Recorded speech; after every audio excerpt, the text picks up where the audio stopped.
Welcome to Domain 2 of the ISC2 Certified in Cybersecurity exam, Business Continuity, Disaster Recovery, and Incident Response.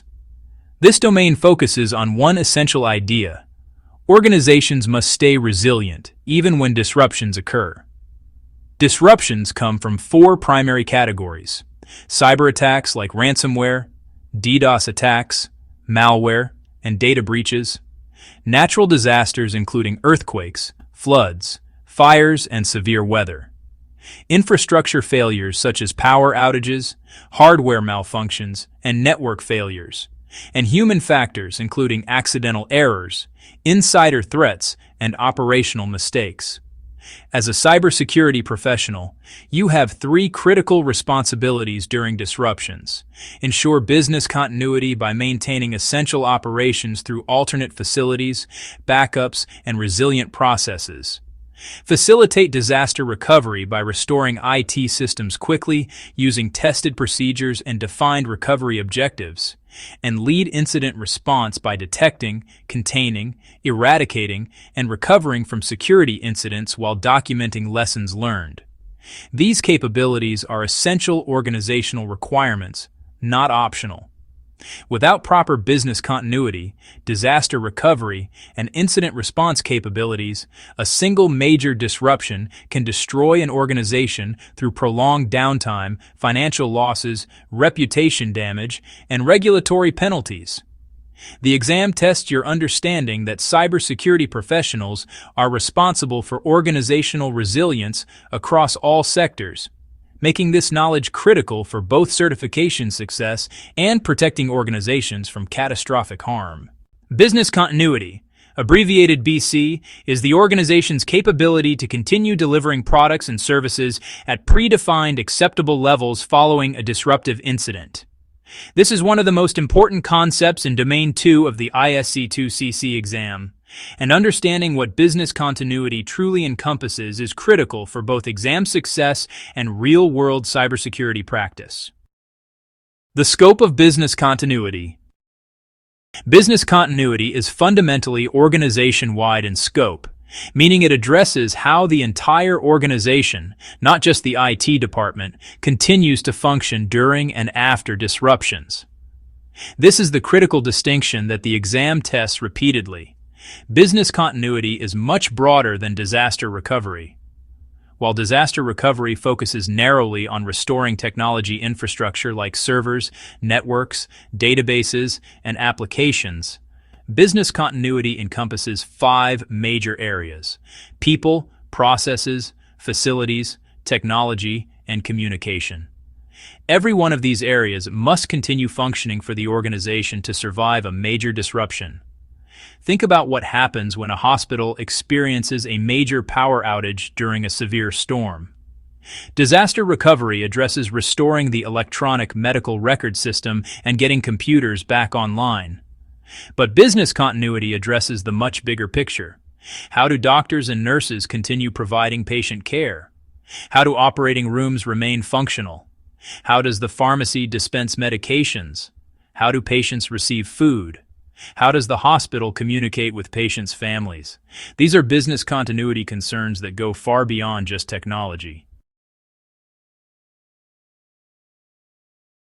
Business continuity focuses on four major areas: people, ensuring staff can work safely; processes, keeping essential workflows moving; facilities, maintaining usable workspaces or alternatives; communication, keeping everyone informed.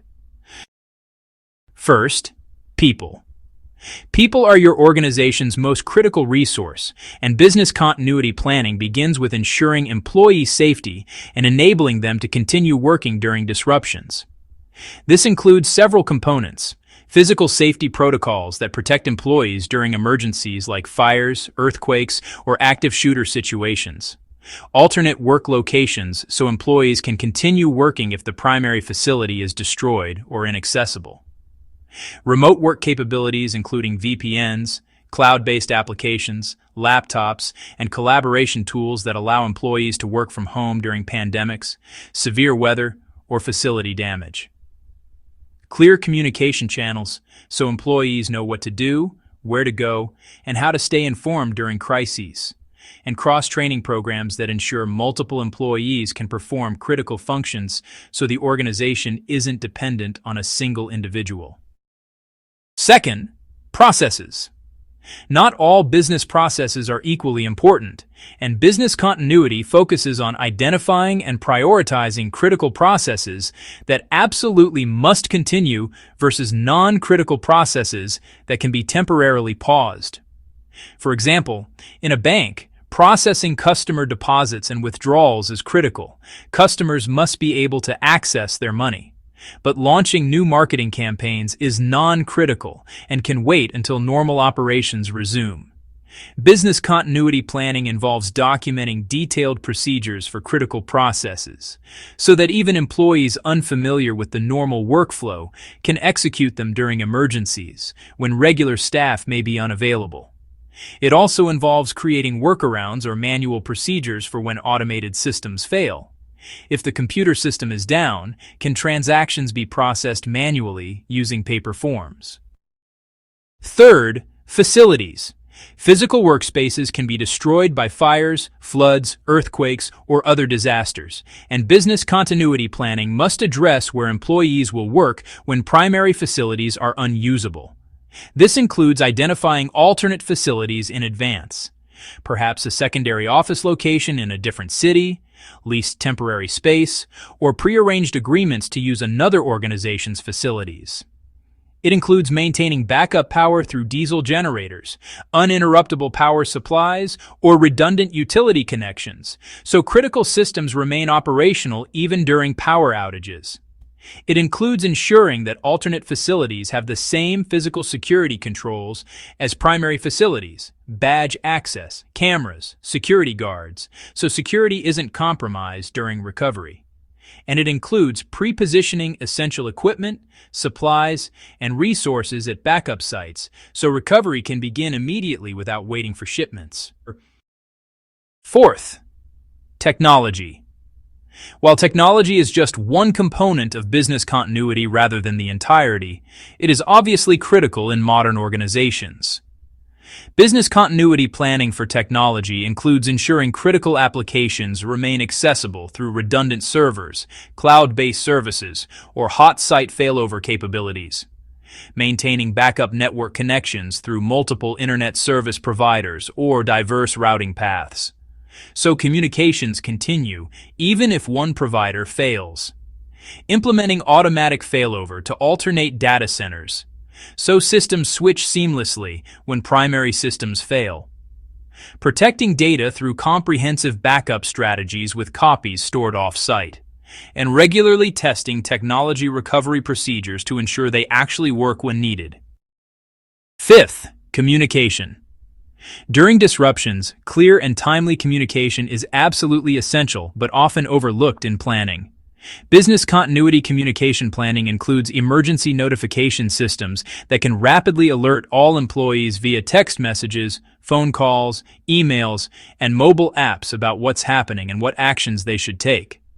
Clearly defined spokespersons who are authorized to communicate on behalf of the organization to customers, media, regulators, and the public. You don't want conflicting messages from multiple people. Pre-written message templates for common scenarios so you're not composing critical communications from scratch during a crisis when time is precious and stress is high. Updated contact information for all stakeholders, including employees, customers, vendors, emergency services, insurance companies, and regulatory agencies. And protocols for internal communication so teams can coordinate response activities even when normal communication channels are disrupted. Why business continuity is broader than disaster recovery. The exam will test whether you understand the relationship between business continuity and disaster recovery. Here's the critical concept. Business continuity is the umbrella, the big picture, organization-wide capability to continue operations. Disaster recovery is one component underneath that umbrella, specifically the IT-focused component that restores technology systems. Disaster recovery helps achieve business continuity, but business continuity encompasses much more than just disaster recovery. Consider a manufacturing company that experiences a fire in its primary factory. Disaster recovery addresses restoring the company's computer systems, enterprise resource planning software, and email servers. But business continuity addresses the much larger question of how the company continues manufacturing products, fulfilling customer orders, paying employees, managing inventory, and maintaining relationships with suppliers and customers while the factory is being rebuilt. Technology restoration is necessary but not sufficient. You need the entire organization to continue functioning. Acceptable levels, a key BC concept. Notice the phrase in the BC definition, continue operating at acceptable levels. This is important for the exam. BC doesn't necessarily mean operating at 100% of normal capacity during a disruption. That may be impossible or prohibitively expensive. Instead, organizations define in advance what acceptable means for each critical function. Perhaps during a disruption, a hospital can handle 60% of normal patient volume instead of 100%. That might be the acceptable level that allows the hospital to continue serving the community while managing reduced capacity. Perhaps an online retailer can process orders but with longer delivery times. That's an acceptable level that maintains customer relationships while acknowledging constraints. These acceptable levels are defined through the business impact analysis process, which we'll cover in another segment, and they're documented in the business continuity plan. Exam takeaways. For the ISC2 CC exam, remember these key points about business continuity. Business continuity is organization-wide, not just IT-focused. It encompasses 5 areas: people, processes, facilities, technology, and communication. Business continuity is broader than disaster recovery, which is specifically about restoring IT systems. Business continuity focuses on continuing operations at acceptable levels, not necessarily 100% capacity. And business continuity requires advanced planning, documentation, and regular testing to be effective. Master this foundational understanding, and you'll confidently handle every business continuity question the exam presents. The business impact analysis serves as the foundation upon which all business continuity planning is built. Before an organization can create an effective business continuity plan, it must first understand which business functions are truly critical to survival. What impact would occur if those functions were disrupted? How quickly each function must be restored, and what resources are required for recovery. The BIA provides these answers through structured analysis and data collection, transforming abstract business operations into quantified risks and measurable recovery objectives. The exam rule you must memorize. The BIA must be completed before the business continuity plan can be written. Without the BIA, you cannot know what to protect, how to prioritize, or what resources are needed. The exam will test whether you understand this mandatory sequence. The BIA process. The BIA process begins by identifying all business functions across the organization. The BIA team then conducts structured interviews with process owners, asking, what does this function do? Who depends on it? What systems and data does it require? What happens if it stops? How long could operations continue without it? The BIA quantifies impact across 4 dimensions. Financial impact includes lost revenue, contractual penalties, emergency expenses, and opportunity costs. Operational impact assesses disruption to dependent processes. When one function fails, others that depend on it also fail. Reputational impact evaluates damage to brand, customer trust, and competitive position. Legal and regulatory impact identifies potential fines, lawsuits, or compliance violations. Key BIA outputs. The BIA produces 4 critical outputs that guide business continuity planning. First, criticality ranking classifies functions as Tier 1 critical, must continue during any disruption, Tier 2, important, brief interruption tolerable, or Tier 3, non-critical, can be paused and resumed later. This ensures recovery prioritizes the most important functions. Second, maximum tolerable downtime, MTD, for each critical function. The absolute maximum time that function can be unavailable before catastrophic harm occurs. A hospital emergency department might have MTD of 0 hours because patients would die. An internal newsletter might have MTD of several weeks. MTD is set by business leadership, not IT, because only business leaders define what constitutes unacceptable harm. Third, dependency mapping documents which functions depend on which systems, applications, vendors, or personnel. This reveals hidden vulnerabilities and ensures the BCP addresses all necessary dependencies, not just obvious technology systems. Fourth, resource requirements specify what each critical function needs. Skilled personnel, workspace, technology, data, telecommunications, utilities, supplies, and vendor services. Real-world examples. A hospital BIA identifies that emergency services, surgery, intensive care, and pharmacy are Tier 1 critical with MTD of 0 to 2 hours. The BIA quantifies that if emergency services are down longer, patients die, legal liability explodes, and reputation is permanently damaged. Dependencies include electronic medical records, imaging systems, laboratory results, and backup power. Based on this, the hospital prioritizes generators, redundant systems, and mutual aid agreements. A bank BIA determines ATM services, online banking, fraud detection, and payment processing are Tier 1 critical. The BIA calculates that 24-hour ATM outage costs $500,000 in lost fees plus customer satisfaction decline. 1-week outage causes permanent customer loss to competitors. Based on this, the bank implements redundant networks and hot site failover with 4-hour RTO.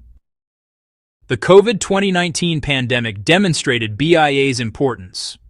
Organizations with completed BIAs transitioned smoothly to remote work because they had identified which functions could operate remotely and equipped employees accordingly. Organizations without BIAs struggled catastrophically, discovering too late that critical functions required physical presence and no remote procedures existed. Exam takeaways. For the ISC2 CC exam, remember, BIA identifies critical functions and quantifies disruption impact across financial, operational, reputational, and legal dimensions. BIA determines maximum tolerable downtime, which drives recovery time objectives. BIA maps dependencies between functions and resources.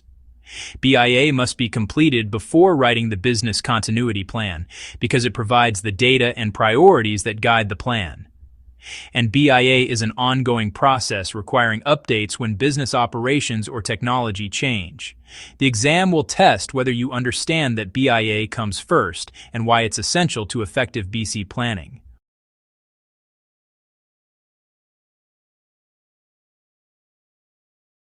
A business continuity plan, abbreviated BCP, is the formal, documented plan defining exactly how an organization will maintain or rapidly resume critical business functions during and after a disruption. The BCP translates continuity strategy into specific, executable procedures that employees can follow during high-stress emergencies. Why documentation is mandatory. The exam tests a critical principle. The BCP must be formally written, not just understood informally. During crises, people are stressed and memory becomes unreliable. You cannot expect employees to remember complex procedures when buildings are on fire or systems are down. Written procedures ensure consistency regardless of who executes them. Additionally, the people who normally perform tasks may be unavailable, injured, unable to reach facilities, or dealing with personal emergencies, so documented procedures allow unfamiliar personnel to step in and execute necessary tasks. Key BCP components. A comprehensive BCP contains 6 essential sections. Scope and objectives define what scenarios are covered: natural disasters, cyber attacks, pandemics, utility failures, and what the plan aims to achieve.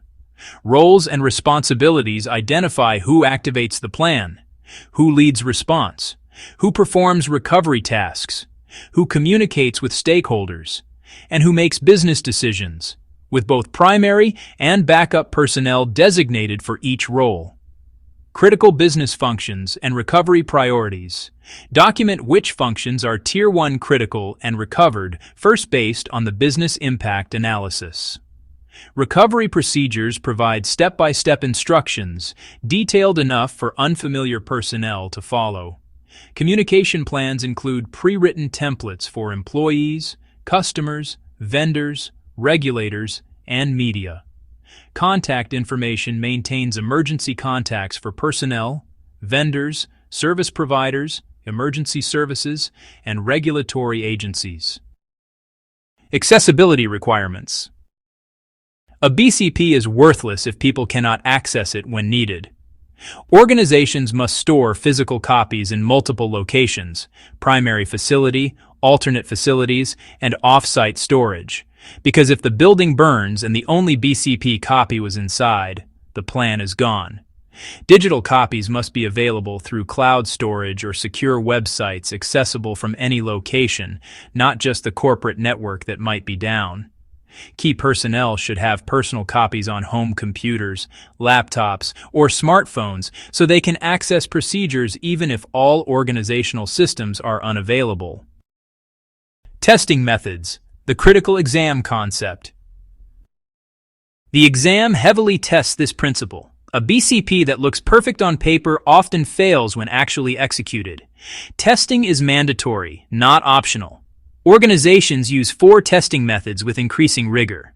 Tabletop exercises are the least disruptive method, where the team gathers and verbally discusses a hypothetical scenario like ransomware encrypted all servers. What do you do?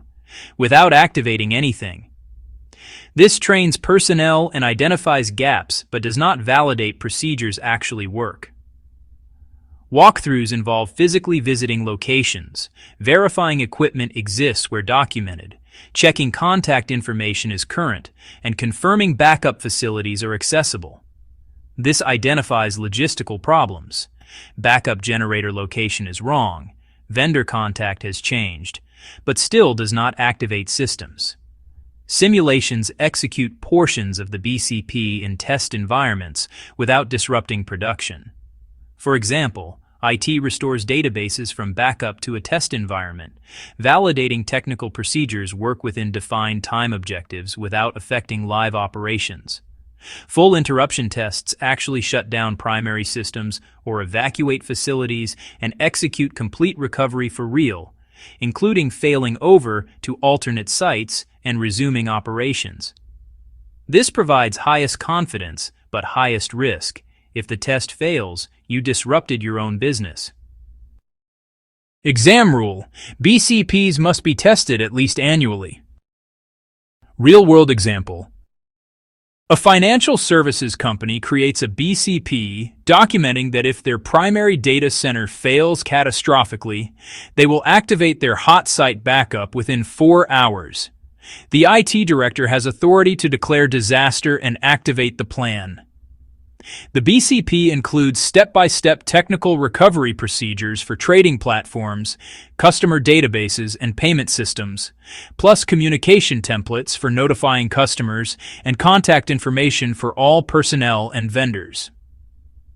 The company stores physical BCP copies at the primary data center, backup data center, and CEO's home, plus digital copies on secure cloud storage accessible anywhere.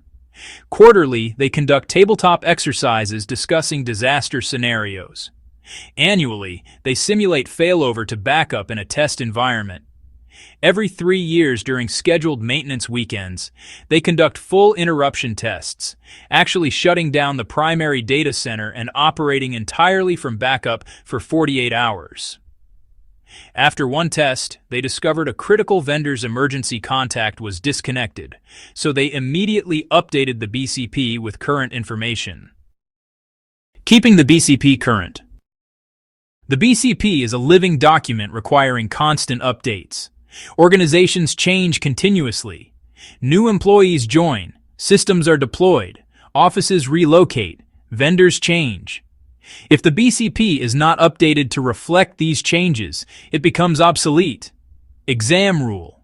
Update the BCP whenever significant changes occur, including organizational changes like mergers or restructuring, technology changes like cloud migrations or new applications, facility changes like relocations, and personnel changes requiring updated contacts.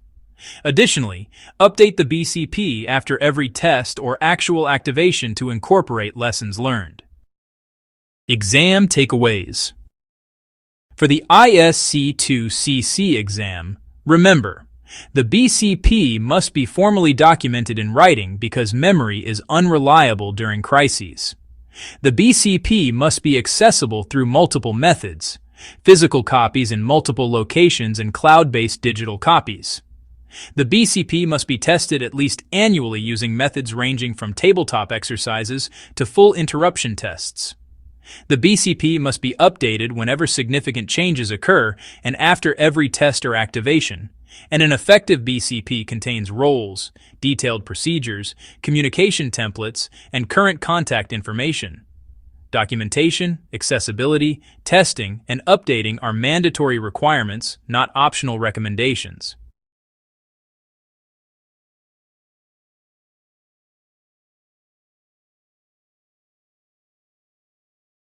Disaster recovery, abbreviated DR, focuses specifically on restoring IT systems, applications, data, and technology infrastructure to operational status after a disruptive event.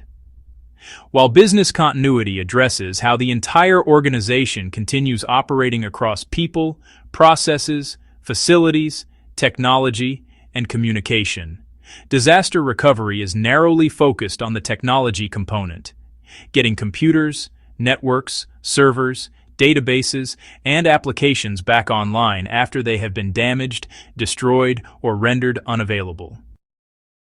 The critical distinction: disaster recovery versus business continuity. The exam repeatedly tests whether you understand this fundamental relationship.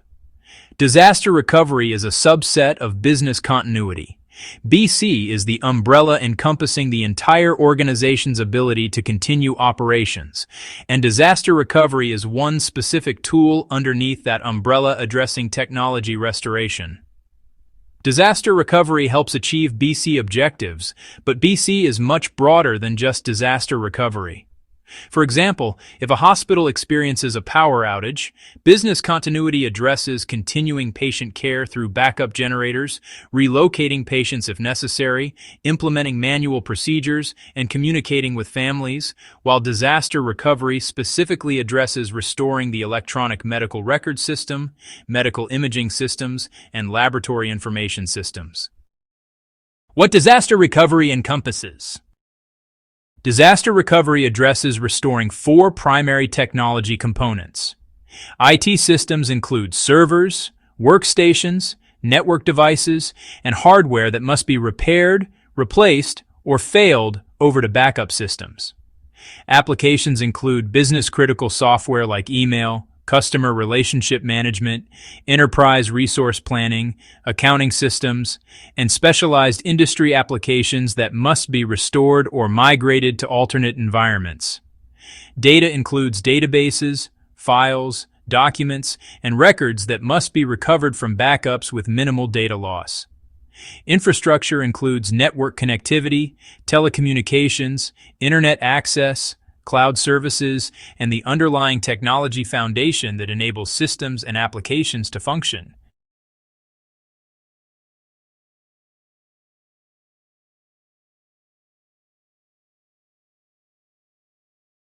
Disaster recovery planning revolves around four critical metrics that the exam tests extensively, and understanding how these metrics relate to each other is essential for exam success. Recovery Time Objective, RTO. Recovery Time Objective, abbreviated RTO, is the target time within which a system or function must be restored to operation after a disruption. RTO answers the question, how quickly must we restore this, and is expressed as a specific time duration, like 2 hours, 8 hours, or 24 hours. RTO is set by IT or operations teams based on what they can realistically achieve with available technology, resources, and budget. It represents the recovery capability the organization has built. Example: an e-commerce company determines that their online shopping website has an RTO of 2 hours, meaning the IT team must restore the website within 2 hours of any disruption. They achieve this by maintaining a hot site backup data center with real-time data replication, allowing rapid failover when the primary site fails. Recovery Point Objective, RPO. Recovery Point Objective, abbreviated RPO, is the maximum acceptable amount of data loss measured in time. It answers, how far back in time can we lose data? RPO is expressed as a time interval like 15 minutes, 1 hour, or 24 hours, representing the age of the data you can tolerate losing. Here's how RPO works in practice. Imagine your database crashes at 3 p.m. If your RPO is 1 hour, you restore from a backup taken at 2 p.m., losing all transactions between 2 p.m. and 3 p.m. That 1 hour of lost data is acceptable. If your RPO is 15 minutes, you must restore from a backup taken at 2:45 p.m., losing only 15 minutes of data. The critical exam rule, RPO directly determines backup frequency. If your RPO is 4 hours, you must back up at least every 4 hours. If your RPO is 1 hour, you must back up every hour. If your RPO is 5 minutes, you need near-continuous data replication or transaction log backups every 5 minutes. Example: a stock trading platform has an RPO of 30 seconds. Because losing even 1 minute of trade data is financially catastrophic, millions of dollars could be lost. They use synchronous database replication where every transaction is simultaneously written to primary and backup databases in real time, ensuring virtually zero data loss. Maximum Tolerable Downtime, MTD. Maximum Tolerable Downtime, abbreviated MTD, is the absolute maximum time a system or function can be unavailable before the organization suffers catastrophic, irreversible harm. MTD is the ceiling, the absolute limit beyond which damage becomes unacceptable. MTD is set by business leadership, not IT, because only business leaders can determine what constitutes catastrophic harm to the organization. The most important exam rule: RTO must always be less than MTD. If your MTD is 6 hours but your RTO is 8 hours, your recovery plan will fail because the system won't be restored before unacceptable harm occurs. RTO should have a buffer. If MTD is 6 hours, set RTO at 4 hours to provide a 2-hour safety margin. Example: an online retailer's e-commerce platform has an MTD of 4 hours during holiday shopping season. Because longer downtime results in millions in lost revenue and customers permanently switching to competitors. The IT team sets RTO at 2 hours, providing a comfortable buffer. If they miss the 2-hour RTO but still restore within 4 hours, harm is serious but not catastrophic. If they exceed the 4-hour MTD, the business damage becomes irreversible. Work Recovery Time, WRT. Work recovery time, abbreviated WRT, is the additional time needed after technical restoration to make the system fully operational for business use. WRT includes restoring data from backups, verifying data integrity, testing functionality, reconfiguring applications, updating DNS records, and notifying users that systems are available. The exam formula: total recovery time is RTO plus WRT.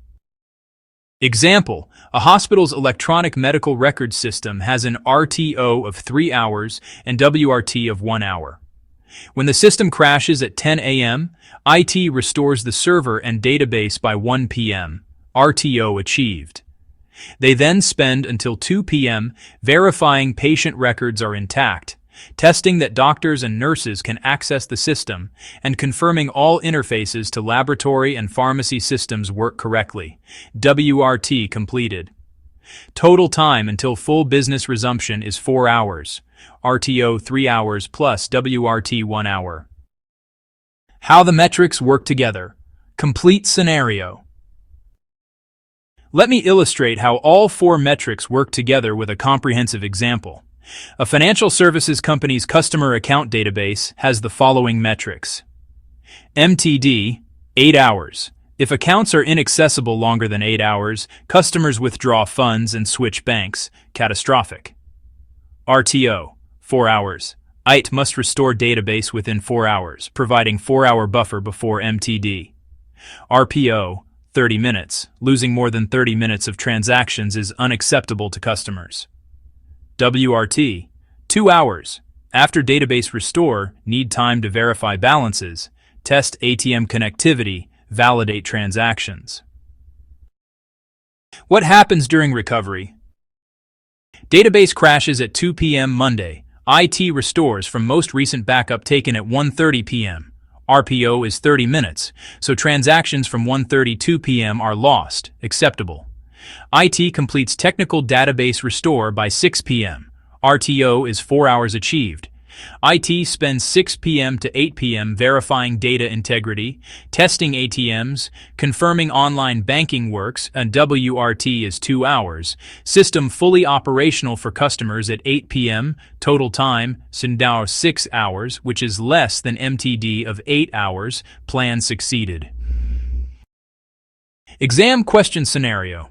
If RTO is 6 hours, WRT is 2 hours, and MTD is 7 hours, what is the problem? Answer. Total recovery, RTO plus WRT is 8 hours, exceeds MTD 7 hours, meaning the recovery plan will fail to meet business requirements before catastrophic harm occurs.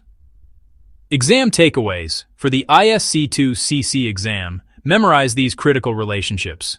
RTO is target time to restore, set by IT based on capabilities. RPO is maximum data loss in time, determines backup frequency. MTD is maximum tolerable downtime, set by business, the ceiling.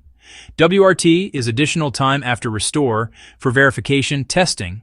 RTO less than MTD, always. RTO must have buffer below MTD. Total recovery is RTO plus WRT backup frequency greater and equals RPO. If RPO is 1 hour, backup at least every hour. Understanding these metrics and their relationships will help you confidently answer every disaster recovery question on the exam.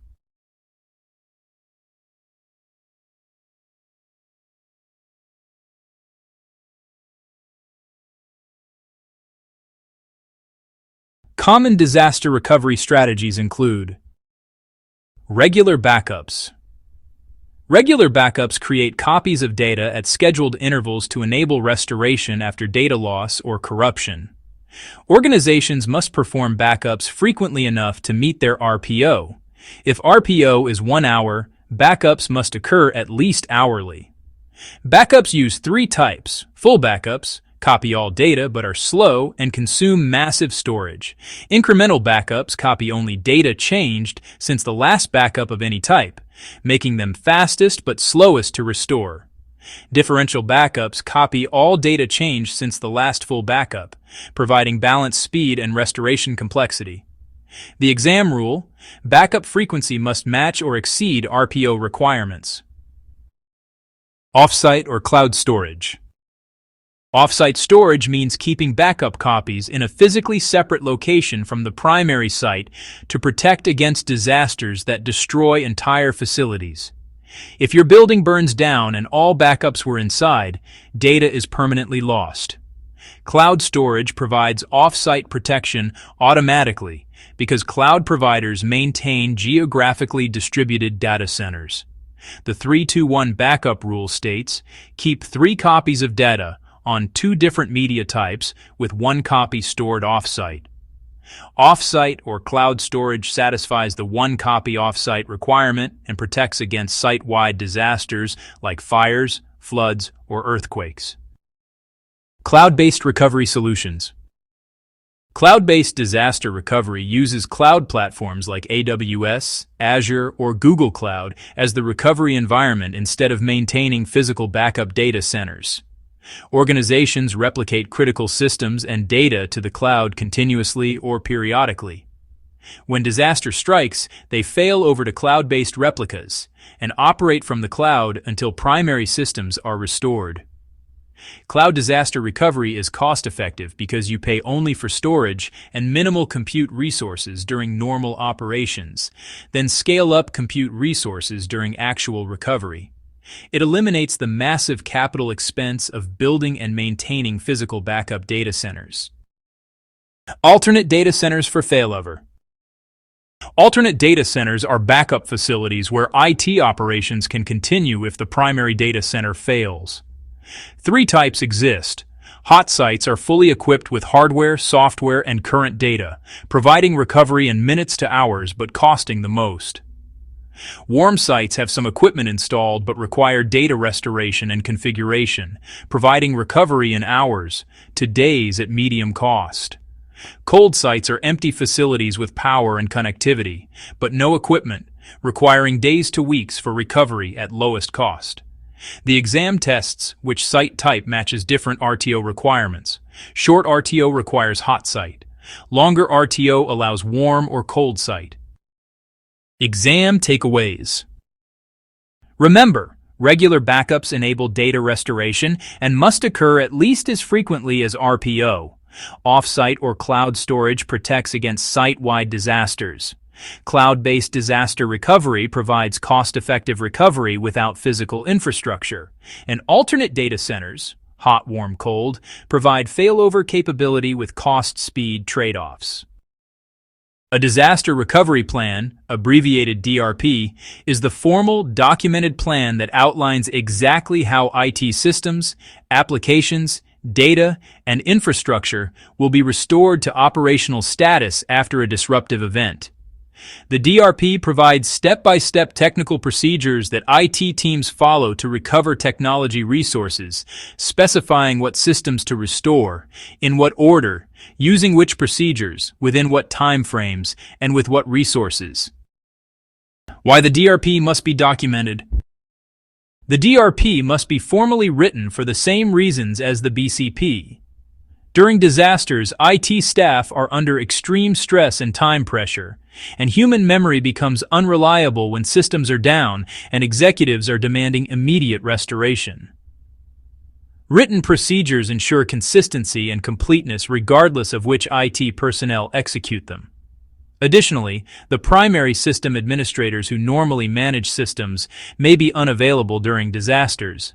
So documented procedures allow other IT staff to step in and perform complex recovery tasks by following detailed instructions they may have never executed before.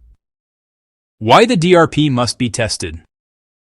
Testing is mandatory because DR plans that look perfect on paper frequently fail during actual execution. Testing validates that backups are actually restorable, that recovery procedures work within defined RTO timeframes, that alternate sites have necessary resources, and that IT staff can execute procedures correctly under pressure.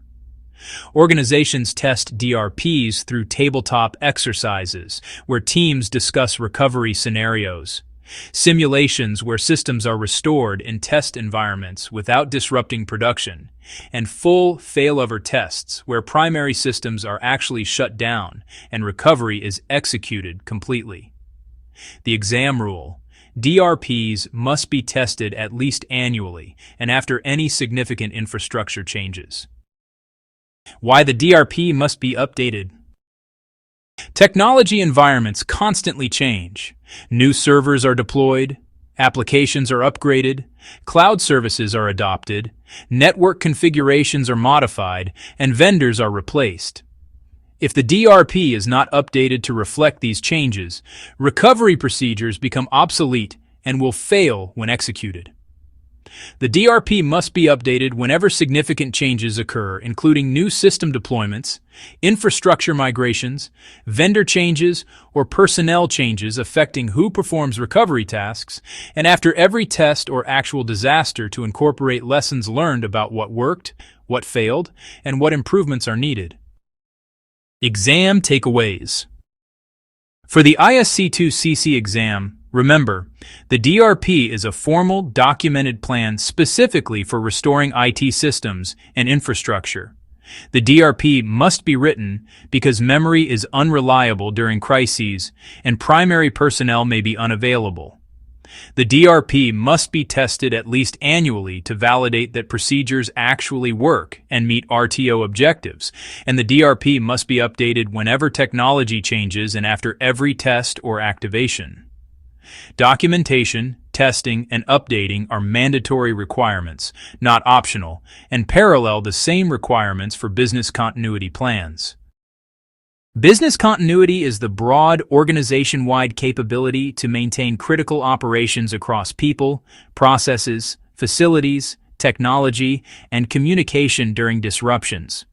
While disaster recovery is the narrower, IT-focused subset that specifically addresses restoring technology systems and data, meaning disaster recovery is one essential component that helps achieve BC objectives.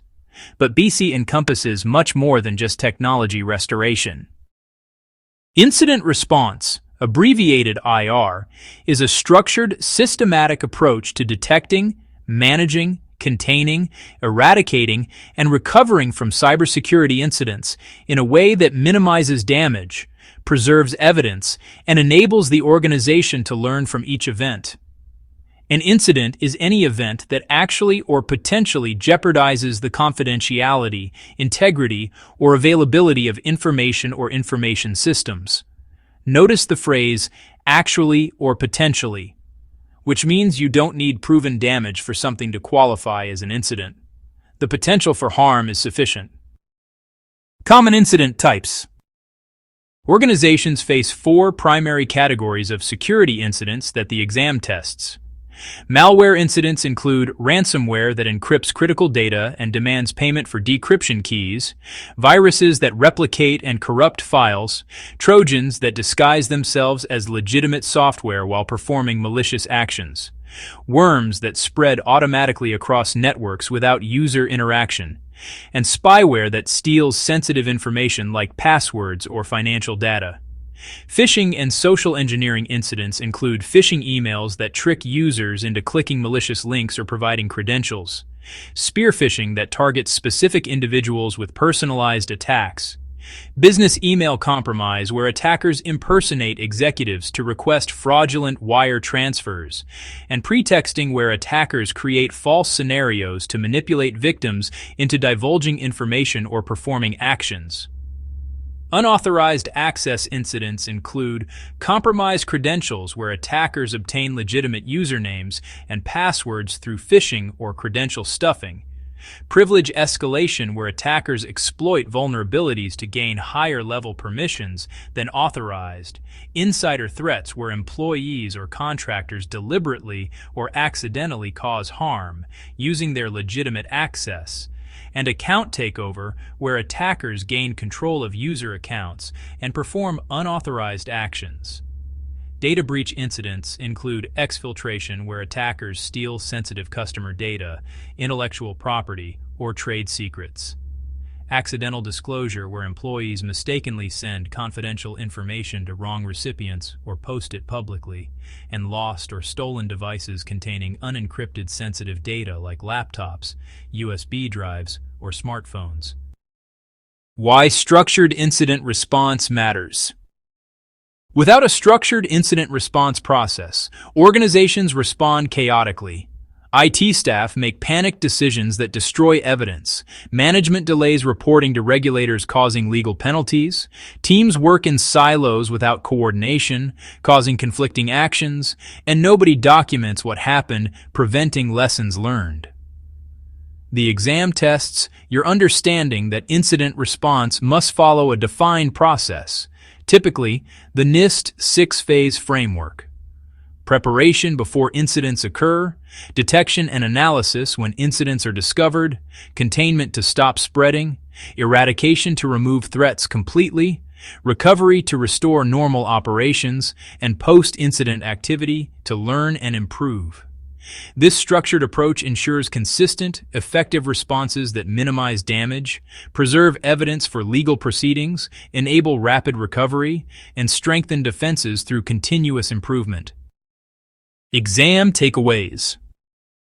For the ISC2 CC exam, remember that incident response is a systematic approach to handling threats to CIA, follows a defined 6-phase process, and aims to minimize impact, preserve evidence, and improve future defenses.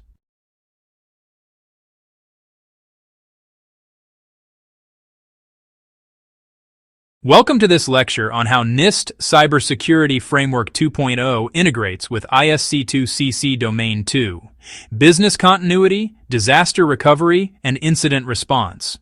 What is NIST CSF 2.0? NIST CSF, developed by the National Institute of Standards and Technology, provides a common language and systematic methodology for managing cybersecurity risk. Version 2.0, released February 2024, is voluntary, flexible, and risk-based. Organizations customize it based on their specific risk profile. The 6 core functions. NIST CSF 2.0 organizes cybersecurity into 6 functions, representing the risk management lifecycle. Govern, GV, new in version 2.0.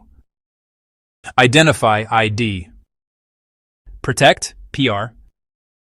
Detect, DE. Respond, RES. Recover, RC. The addition of govern recognizes that effective cybersecurity starts with organizational governance, not just technical controls. How NIST CSF relates to Domain 2. NIST CSF provides the strategic framework. Domain 2 provides tactical implementation. All 6 functions apply to business continuity, disaster recovery, and incident response. They're integrated components of organizational resilience, not separate concepts. Function 1. Govern, GV, the foundation core concept. Govern establishes the organization's cybersecurity risk management strategy, expectations, and policies. It answers, what's our approach to cybersecurity risk? Who is accountable? What policies guide us? How do we ensure alignment with business objectives? Key insight. Without governance, all other functions lack direction and accountability. Key categories. GVOC, organizational context, understanding mission, stakeholders, and how cybersecurity enables business. GV.RM, risk management strategy, how risks are assessed, prioritized, and communicated. GV.RR, roles and responsibilities, clear accountability from board to individual employees.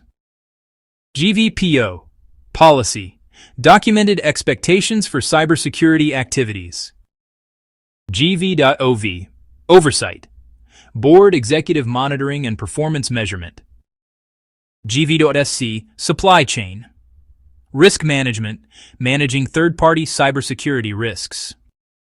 Domain 2 application, business continuity governance. Board approves BC policy establishing continuity commitment. Clear accountability, typically COO owns BC program. BC risk tolerance defined, EOAG, patient care must continue at 80% capacity minimum. Quarterly governance meetings review BC testing and gaps. Example, hospital board approves BC policy, assigns COO accountability, and receives quarterly reports on BC testing results and remediation plans.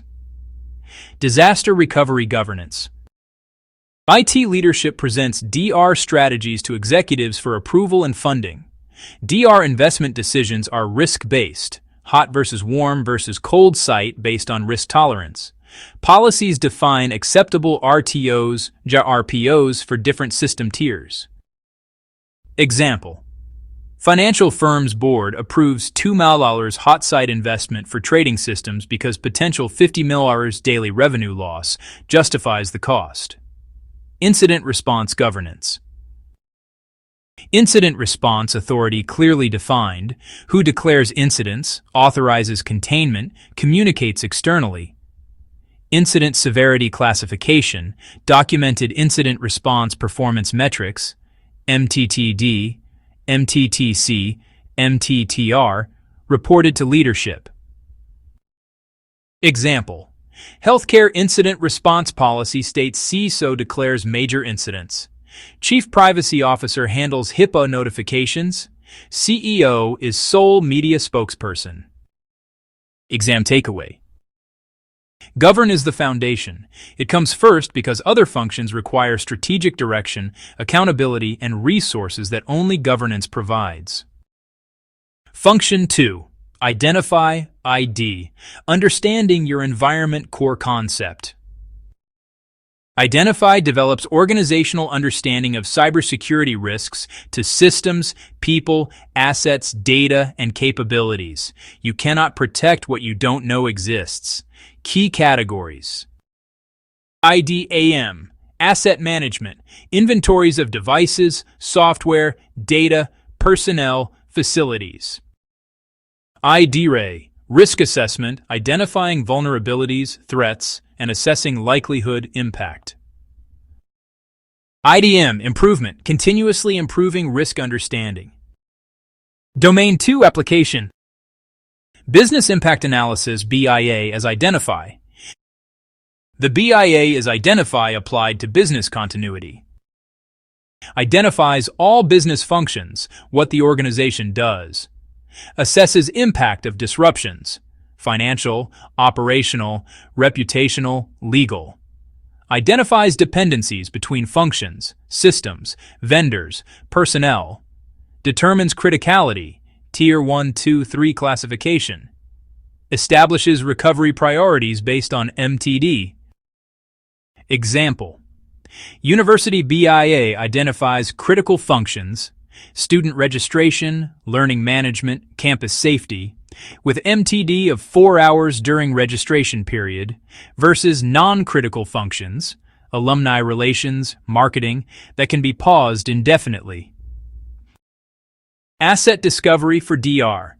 Inventorying all IT assets requiring recovery, servers, databases, applications, cloud services. Mapping data flows and dependencies. Identifying single points of failure. Documenting configurations for accurate recovery. Example: e-commerce company discovers their platform depends on 15 interconnected systems, and that customer database is a single point of failure. If it fails, everything fails. Threat intelligence for incident response. Understanding current threats targeting your industry. Identifying likely attack vectors. Assessing vulnerabilities through scanning, shear testing. Knowing your attack surface. Example: Healthcare organization learns from threat intel that ransomware groups target hospitals via phishing and VPN vulnerabilities, then prioritizes patching and email security. Exam takeaway. Business impact analysis is an identify activity. It identifies critical functions and quantifies disruption impact, providing the foundation for BC planning.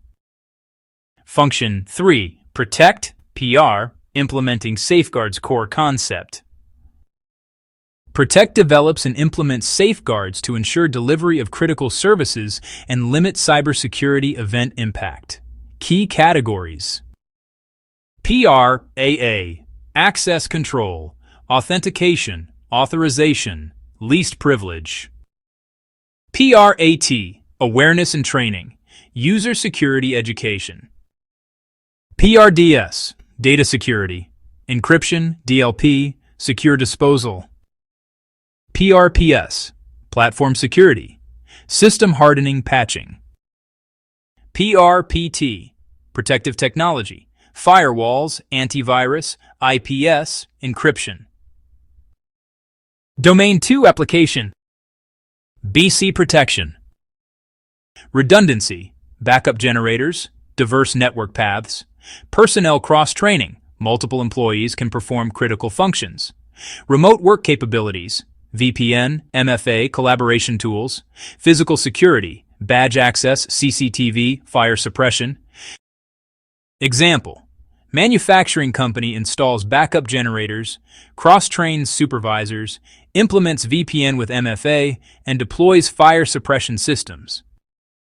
DR protection, comprehensive backups, full, incremental, differential, meeting RPO. Backup encryption and access controls. Off-site cloud backup storage, 3-2-1 rule. Immutable backups, worm storage preventing ransomware encryption. System hardening and patching. Example: financial firm performs hourly incremental backups, encrypts with AES2 56, stores in AWS S3 immutable buckets, and patches critical systems within 7 days. Incident response protection. EDR, endpoint detection and response. Network security, firewalls, IPS, segmentation. MFA, preventing credential compromise. Security awareness training, phishing recognition. Vulnerability management, regular scanning and patching. DLP, data loss prevention. Example: insurance company deploys CrowdStrike EDR, implements network segmentation, requires MFA, conducts monthly phishing simulations, and patches critical vulnerabilities within 72 hours. Exam takeaway: protect reduces risk but doesn't eliminate it. That's why detect, respond, and recover are equally critical. Function 4. Detect, DE, finding threats quickly, core concept. Detect identifies cybersecurity events in a timely manner. No protections are perfect. Breaches will occur. The goal is discovering them quickly before major damage. Mean time to detect, MTTD. Industry average is 200+ days. Strong detect capabilities reduce this to hours or days. Key categories: DAE, anomalies and events, detecting unusual activity indicating incidents. DCM, continuous monitoring, ongoing monitoring of networks, systems, users. DEDP, detection processes, procedures ensuring effective monitoring and alert investigation. Domain 2 application. BC early warning detection. Environmental monitoring, temperature, water leaks, smoke in data centers, infrastructure monitoring, power, HVAC, network connectivity, hardware health, supply chain monitoring, vendor status, geopolitical events, disaster warnings, capacity monitoring, systems approaching limits. Example: data center sensors detect HVAC failure at 2 a.m., alerting facilities team who restore cooling before servers overheat, preventing BC event. DR event detection. System health monitoring, uptime, disk health, database performance. Data integrity monitoring, detecting corruption or unauthorized modifications. Replication monitoring, for hot sites, ensuring replication works. Backup success monitoring, verifying backups complete. Example: e-commerce platform detects primary database RAID failure early, enabling informed decision whether to fail over to DR or repair in place. Incident response threat detection. SIEM, log aggregation, correlation, alert generation. EDR, endpoint behavior monitoring. Network traffic analysis, anomalies, malicious IPs, unusual volumes. User behavior analytics, UBA, deviations from normal patterns. Threat intelligence, correlating internal events with known attack, IOCs. Example: healthcare SIEM detects employee account logging in from Russia at 3 a.m., normally works in Chicago during business hours, triggering investigation that reveals phished credentials before attacker escalates. Exam takeaway: Detect speed determines respond effectiveness. Detecting ransomware in 2 minutes enables containment to one endpoint. Detecting it after 2 weeks means catastrophic encryption. Function 5. Respond, RS, taking action core concept. Respond takes action regarding detected cybersecurity incidents, bridging detect and recover. Key categories. RSMA, Incident Management. Detecting, reporting, managing incidents. RSDN, Incident Analysis, investigating scope, impact, attack methods. RSRP, Response Planning, documented incident response plans and playbooks. RS.CO, Response Communications, coordinating internal-external stakeholder communication. RS.MI, Incident Mitigation, containing and eradicating threats. Domain 2 Application. BC Response Activation. BCP Activation, declaring BC event when thresholds exceeded. Alternate Facility Activation, relocating operations. Emergency Communication, notifying stakeholders. Resource Mobilization, deploying personnel, equipment, supplies. Example: winter storm causes power outage. Facilities manager declares BC event. BCP activates work-from-home procedures. Automated notifications inform employees. Operations continue remotely. DR Response Execution. Disaster Declaration. IT leadership authorizes DR activation. Failover Execution, activating hot-warm sites. Recovery procedures, following documented restoration steps. System validation, verifying recovered systems function correctly. Example: data center cooling fails. CIO declares disaster. DRP activates. IT fails over critical systems to hot site within 2 hours. Validates functionality, notifies stakeholders. Incident Response Execution. Aligns with incident response phases 3 to 5. Respond is containment plus eradication plus initial recovery.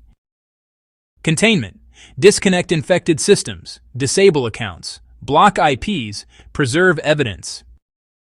Eradication: remove malware, delete backdoors, close vulnerabilities. Analysis: determine attack vector, identify scope, assess data exposure.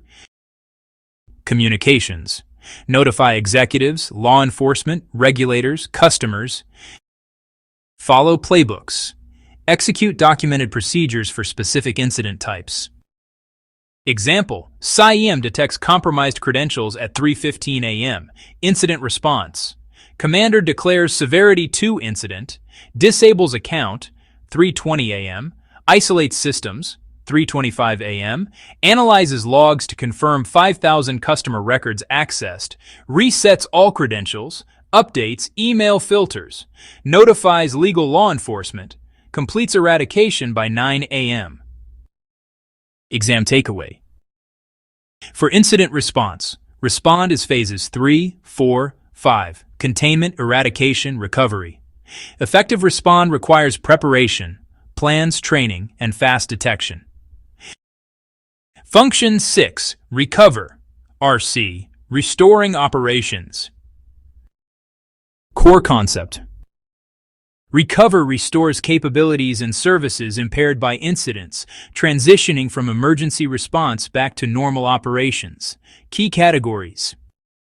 RC.RP, recovery planning, documented recovery procedures. RC.CO, recovery communications, stakeholder communication and reputation repair. RCHL, recovery improvements, incorporating lessons learned. Domain 2 Application. BC Recovery.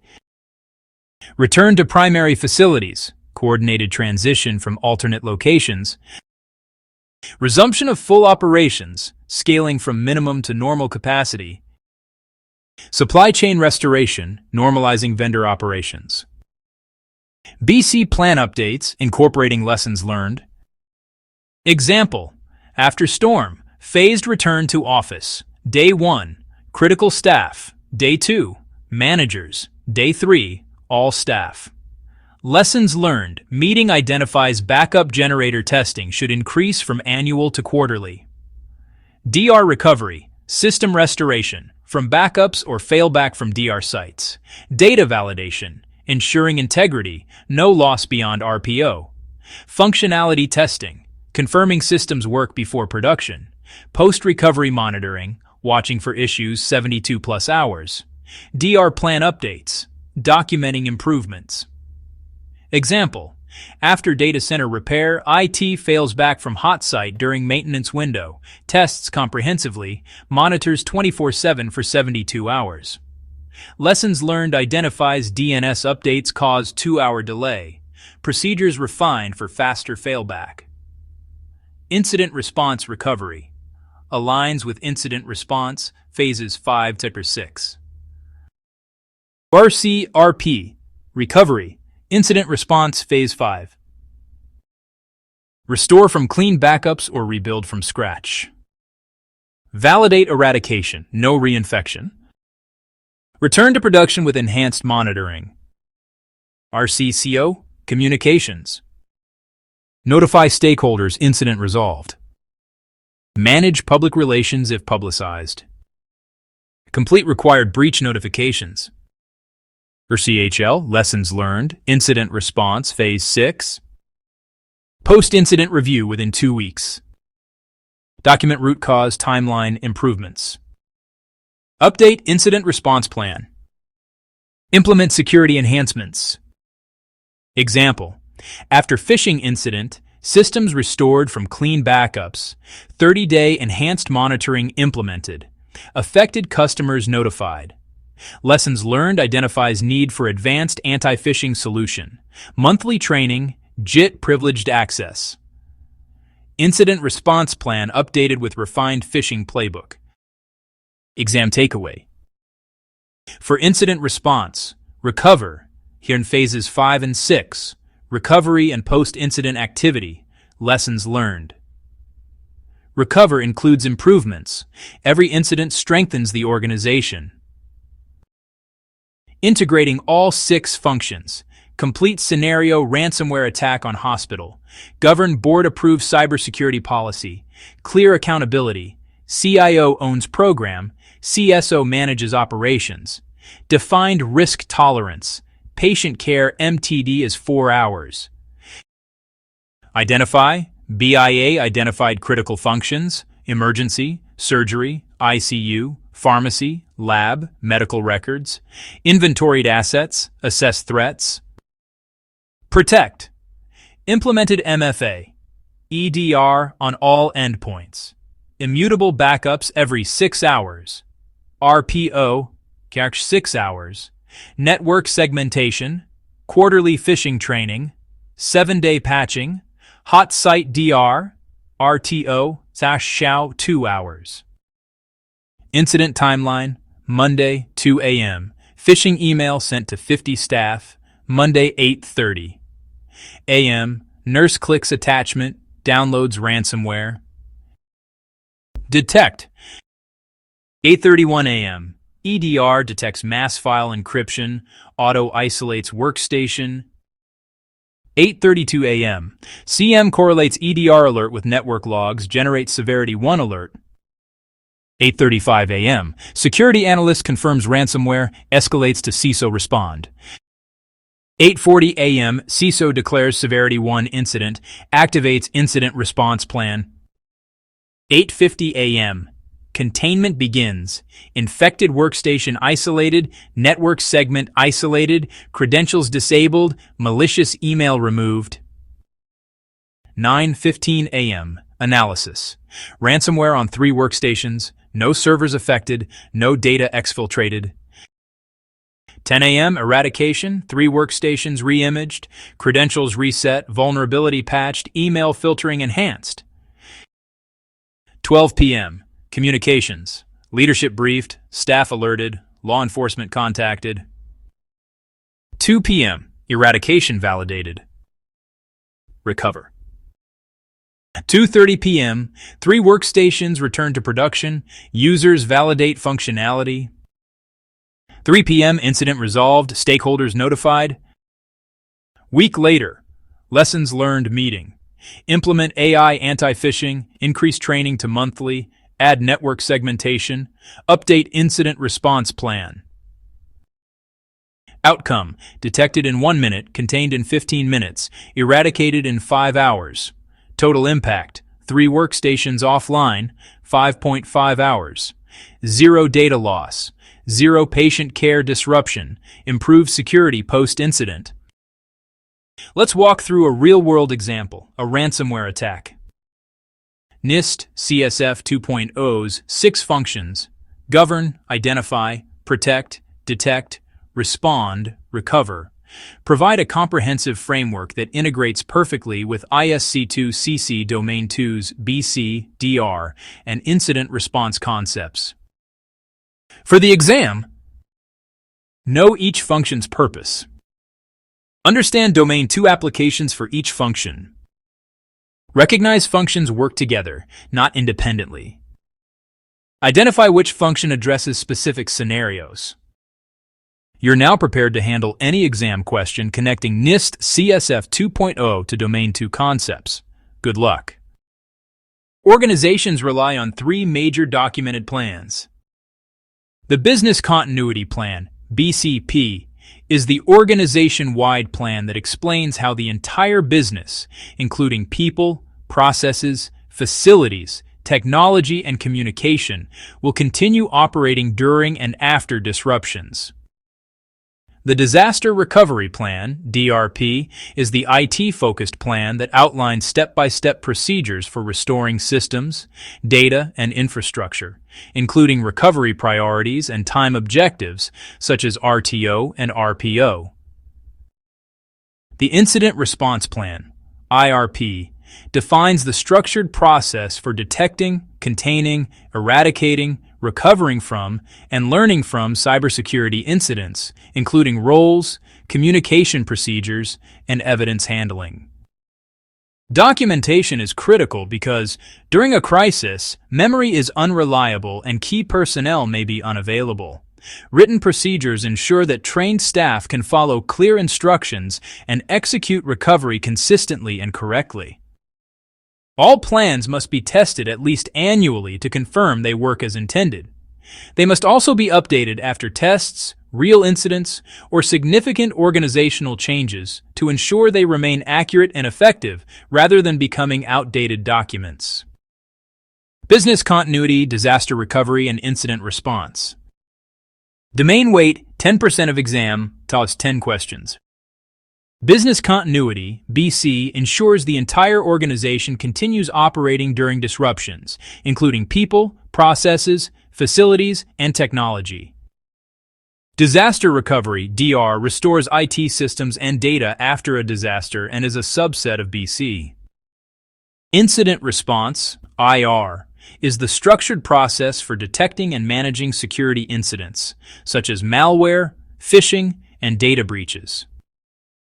Exam rule, BC is organization-wide, disaster recovery is IT-focused, and incident response handles security incidents. Critical metrics heavily tested. MTD is the maximum time before serious business harm and is set by the business.